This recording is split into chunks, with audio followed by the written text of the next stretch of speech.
Hello everyone, welcome back to my YouTube channel.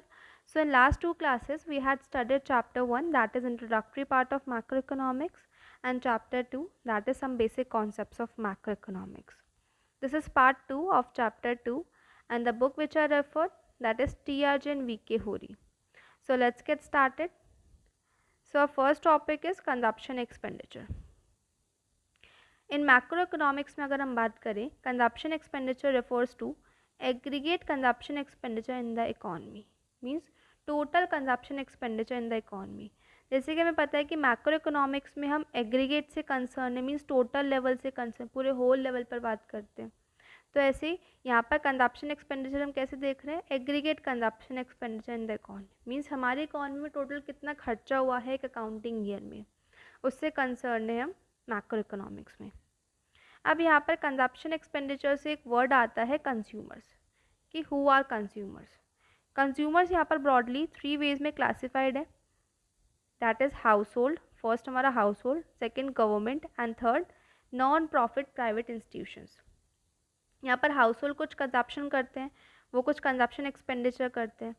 तो house hold जो consumption expenditure करते हैं वो किस पर्पज़ की वजह से करते हैं, buy goods for the satisfaction of their wants, अपने वांट्स को सेटिस्फाई कराने के लिए कुछ हाउस होल्ड कुछ कंजप्शन एक्सपेंडिचर कर रहे हैं. तो हाउस होल्ड के कंजप्शन एक्सपेंडिचर को हम क्या बोलेंगे, हाउस होल्ड कंजप्शन एक्सपेंडिचर. ऐसे गवर्नमेंट भी कुछ कंजप्शन एक्सपेंडिचर करती है. गवर्नमेंट जो कंजप्शन एक्सपेंडिचर करती है उसका मेन पर्पज़ क्या होता है, for welfare of the economy. कि गवर्नमेंट का मेन मोटिव क्या होता है, सोशल वेलफेयर. तो जो गवर्नमेंट जो भी कुछ कंजप्शन एक्सपेंडिचर कर रही है वो किस वजह से कर रही है, इकोनॉमी के वेलफेयर के लिए कर रही है. ऐसे ही कुछ consumption expenditure non profit private institutions भी करते हैं, जो जैसे कि हमारे एनजीओज हो गए, ये टेम्पल्स, गुरुद्वारास, ये सब जो एक्सपेंडिचर करते हैं वो किस पर्पज़ से करते हैं, फॉर चैरिटी पर्पज़. तो इन तीनों के कंजप्शन एक्सपेंडिचर को इंक्लूड करके हम अपनी इकोनॉमी का एग्रीगेट कंजप्शन एक्सपेंडिचर मेजर करते हैं. तो एग्रीगेट कंजप्शन एक्सपेंडिचर में क्या क्या चीज़ें इंक्लूड होती है, consumption expenditure by household plus consumption expenditure by government plus consumption expenditure by non profit private institutions. इन तीनों को ऐड करके हम अपनी इकोनॉमी का एग्रीगेट कंजप्शन एक्सपेंडिचर को मेजर करते हैं. क्लियर है. Next topic is investment. What is investment? Investment refers to the process of increase in stock of capital. Investment क्या है, इन्वेस्टमेंट एक वो प्रोसेस है, increment in the stock of capital, मतलब स्टॉक ऑफ कैपिटल में increment होने के process को हम क्या बोलेंगे, इन्वेस्टमेंट बोलेंगे. और जिसका दूसरा नाम क्या है इन्वेस्टमेंट का, it is also called capital formation. जैसे अब एक एग्जांपल लेती हूँ मैं, कि इन द बिगनिंग ऑफ 2019 के बिगनिंग में प्रोड्यूसर्स के पास 8 मशीन्स थी. 2019 के एंड में अब प्रोड्यूसर्स के पास 10 मशीन्स है. तो इसका कितना कैपिटल स्टॉक में इंक्रीमेंट हुआ, 2 मशीन्स का.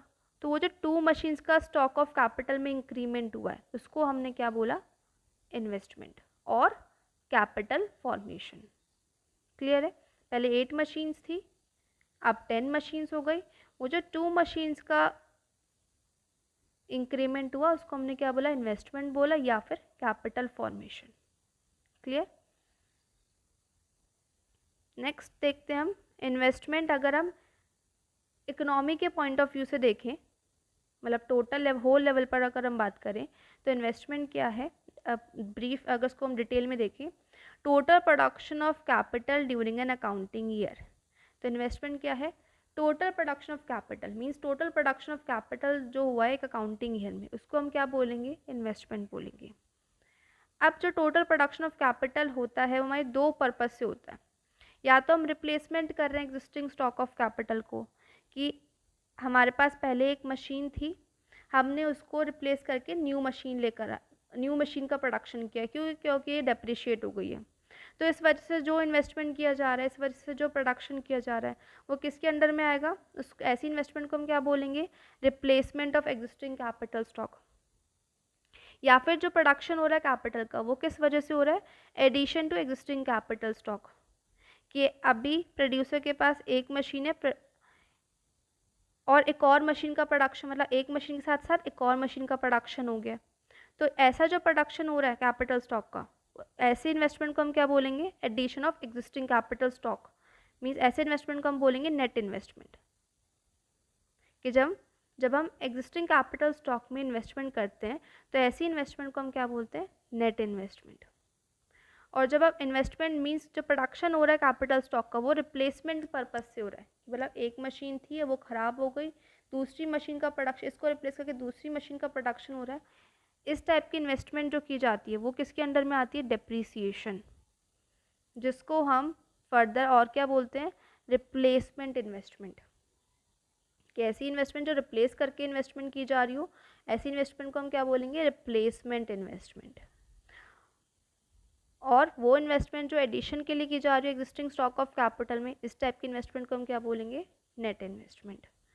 तो अगर हमें अपनी इकॉनमी का ग्रॉस इन्वेस्टमेंट निकालना हो तो ग्रॉस इन्वेस्टमेंट में क्या क्या चीज़ें इंक्लूड होंगी? डेप्रीसिएशन प्लस नेट इन्वेस्टमेंट, इन दोनों को ऐड करके हम क्या निकलेगा? Gross investment. क्लियर है? तो जैसे कि अभी हमने देखा रिप्लेसमेंट इन्वेस्टमेंट, कि जो हम इन्वेस्टमेंट कर रहे हैं रिप्लेसमेंट करके इन्वेस्टमेंट किया जा रहा है,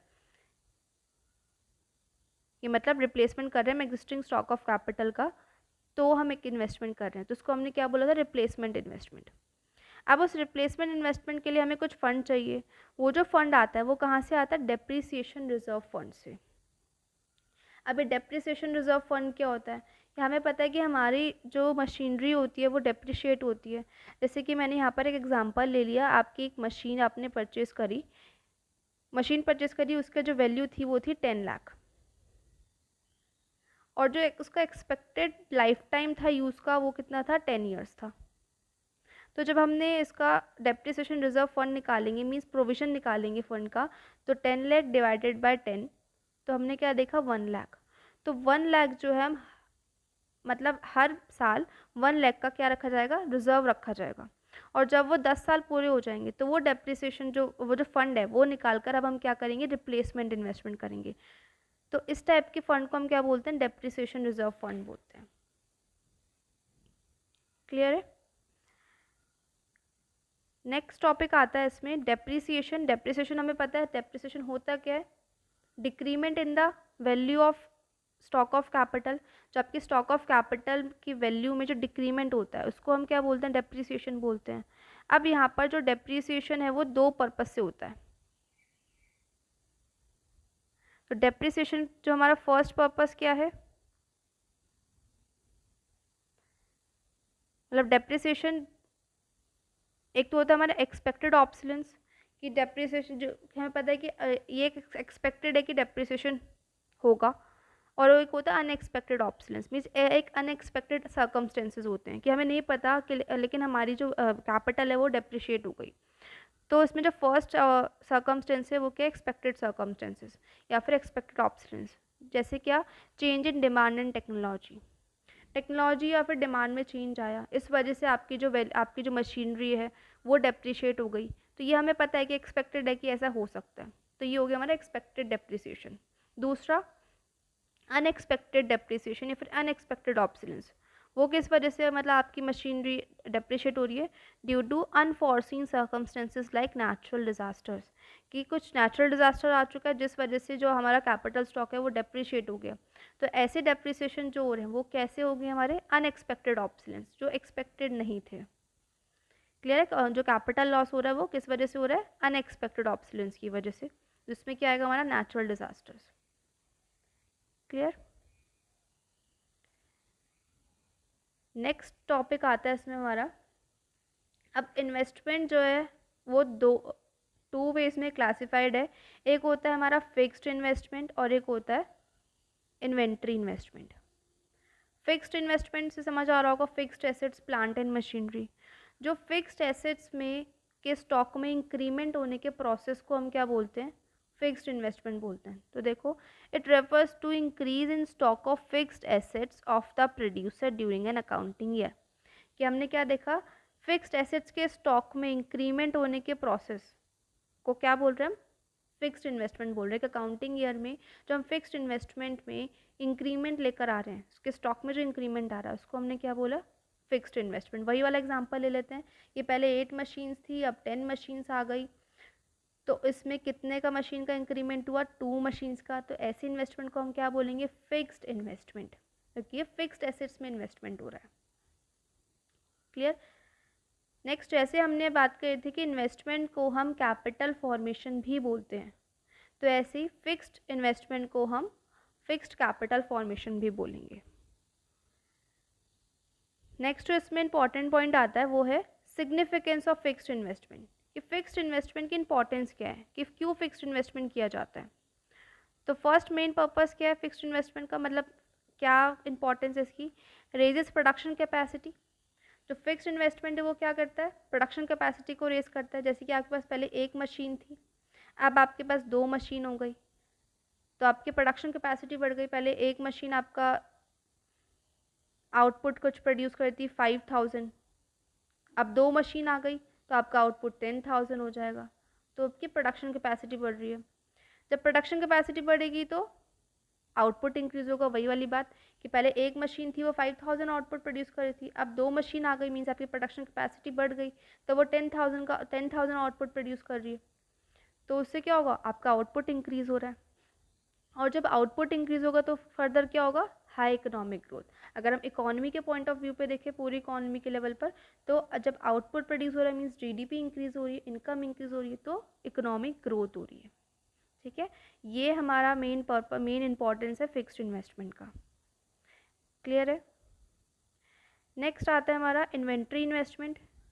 व्हाट इज इन्वेंट्री इन्वेस्टमेंट। अब इन्वेंट्री हमारे यहाँ पर 3 वे में क्लासिफाइड है। इन्वेंट्री इन्वेंट्री में क्या क्या चीज़ें आएंगी हमारा, fix finish goods, semi finish goods and raw material. Inventory हमारी 3 चीज़ों से मिलकर बनती है, fixed finish goods, semi finish goods and raw material. तो जब भी इन तीनों चीज़ों में जो इन्वेस्टमेंट होगा, इन तीनों के जो स्टॉक में जो इन्वेस्टमेंट होगा उसको हम क्या बोलेंगे, इन्वेंट्री इन्वेस्टमेंट।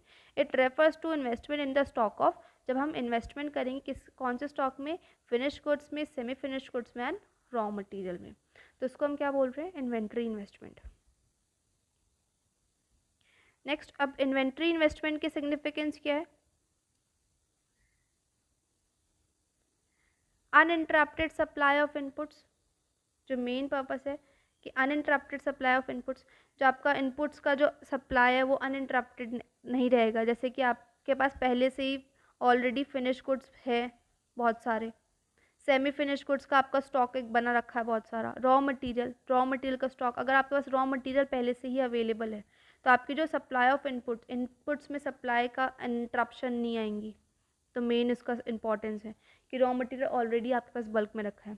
और जब जब आपके पास इनपुट्स के सप्लाई में इंटरप्शंस नहीं आएंगी तो आपको डे टू डे परचेज जो है वो भी अवॉइड हो जाएगा, क्योंकि आपके पास रॉ मटेरियल पहले से ही बल्क में बहुत सारा रखा हुआ है, तो डे टू डे परचेज नहीं करना पड़ेगा, जिससे आपका फर्दर जो आपका आउटपुट में कोई इंटरप्शन नहीं आएगा, तो उससे फर्दर क्या होगी, इकोनॉमिक ग्रोथ होगी। तो ये इंपॉर्टेंस हो गई हमारी इन्वेंट्री इन्वेस्टमेंट की। क्लियर है। सो आज हम इतना ही रखते हैं, rest part we will continue in next video. Thank you. Thanks for watching. Do like and subscribe. Thank you.